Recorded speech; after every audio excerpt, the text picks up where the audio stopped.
Today I have to grab some stuff for the non-secret, I guess it's not a secret project anymore, guys. Most of you know, but I'm replacing this gray headliner with space fabric. So I have to grab the adhesive for that, and also a couple other things here and there. But I decided I was gonna either vlog the whole thing or just do a separate video, and I decided I'm gonna do this video instead. It's the 5 top mods I, in my personal opinion, think are the first mod you should do to your car if you plan on modding it. Number 1 is probably the biggest, probably the one you've heard about the most, honestly. It's almost like everyone that does this video, this is like their top one or two. It's the exhaust. And I'm not talking a full turbo back if you have a Subaru, or like all the way from the headers, just something from the cat backwards, or Catback. Because the reason I say that and not a full exhaust is some cars, Subarus, react very badly if you put a turbo back and then you don't have any engine management for that. So that's why I'm saying just a Catback, because the Catback still gives you a nice sound, much better than the stock muffler, and probably a little bit louder, but it also allows you to still keep the stock tune if need be. The next one also is a very big one you've heard a lot. Wheels and tires. I'm combining these into two because if you're going to get new wheels, you're probably going to have to get new tires too, because you don't want to transfer them over and they might not fit if you're changing your spec a lot. But the reason for this, I say, is it increases handling, may increase performance if you get a lighter than stock tire, and it also dramatically changes the appearance of your car. This is also a very broad one too, because you could definitely go with a more stretched look if you're planning on lowering your car, or more of a track orientated look like I went with the wider sidewalls and the big thick tires. But it's really up to you and how you want to modify your car and how it fits in with your car's, I guess you could almost say your car's personality if you want. If you notice, most of these modifications I'm saying are the ones I've done. Maybe it's because it's my opinion. This is not backed by any research, it's just what I believe is a good idea. Next one is another one I've done. It was also one of my, not first mods, but one of the big first mods was suspension, coilovers, or if you want to go a stock strut and a new spring, or a new strut and a new spring, it really doesn't matter. I'm leaving these really open. I'm just saying with the best general idea. And the reason I say suspension is, again, it dramatically increases the cosmetic appearance of your car, for one. It also will increase handling, comfort, and if you got an old car, it might be just a maintenance item like mine. I had to get new suspension. There was no way around it, so I decided to go coilovers, so I have a nice footed car for track and autocross days.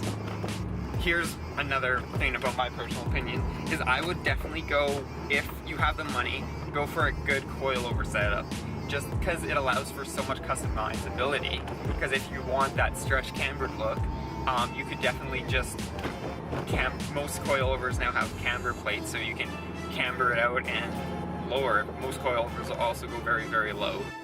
You're gonna have to wait to hear the last two I have. One of them is kind of obvious. Other one I haven't heard a lot of people talk about, but I think it's a really good idea. But now let's go grab the things I need to do my headliner.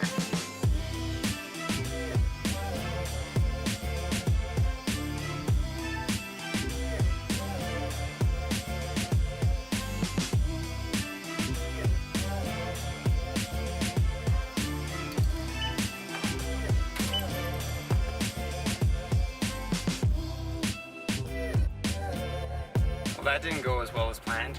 The 3 places I stopped, they didn't carry the spray adhesive, the 3M90, so it's a really strong stuff for my headliner. So it looks like I might have to order it online, and it's much more expensive online, sadly, but I guess that's what you deal with. Now let's get back to the reason I have this video today. The top 5 mods for your car. I already said coilovers, wheels, and then the other one, exhaust. So I have 2 more. The next one is an air intake. Okay, so you're thinking, why an air intake? Well, a lot of these, the exhaust and the wheels I guess even the coilovers can all improve your performance of your car if depending what you're doing. So air intake, you can get a lot of power out of, or a lot, quote unquote, a lot of power by just putting a new intake. You can get, like, I've seen, especially on Subarus, because they're so finicky with tunes, that you can get like 30 plus horse just out of putting a different air intake, because the stock one isn't strained for the intake system. So yes, that's my fourth one, is an air intake.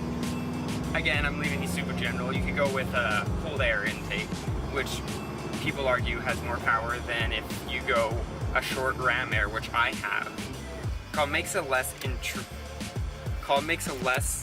constraining air intake, but it still uses a similar system like the Cobb airbox, or the stock airbox.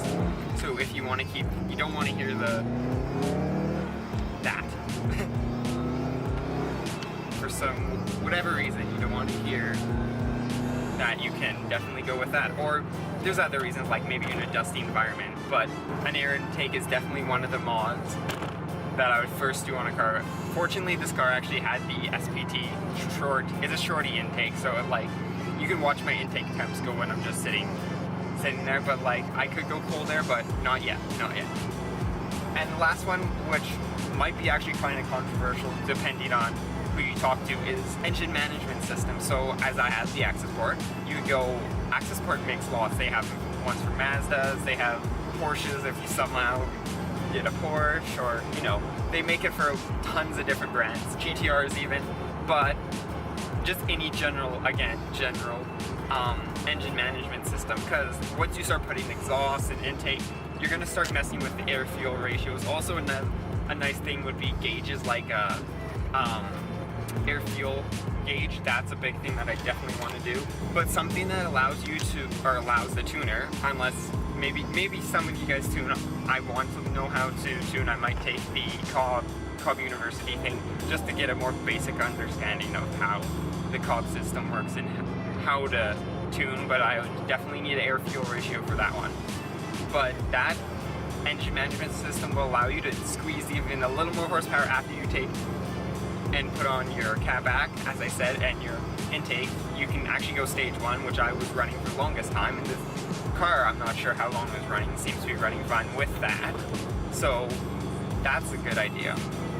But it doesn't have to be like your access port. It could be ROM radios, I think it's called, that allows you to modify your ECU. I think you send them your ECU and then they send it back to you, and they actually modify it so that you can flash different maps onto it and tune it as per needed, which allows you also, when you do those mods, to make sure your engine doesn't lean out and then blow up.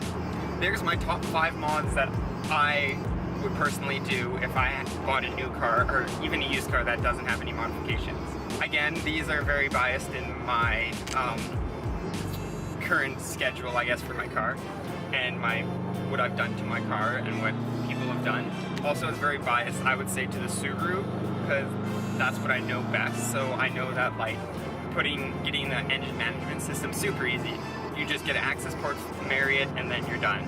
But maybe for some of you, if you have something more off or something that's not as easy, that might not be a viable mod for you guys. I hope this helps some of you if you're looking for what mods you should do to your car, and if not, let me know down in the comment section what you guys think or what you would recommend, and I would definitely watch out for the next couple videos. I know the video after this will not be the headliner, but that is it today, guys, so I hope you enjoyed it, and as always, peace out and stay humble.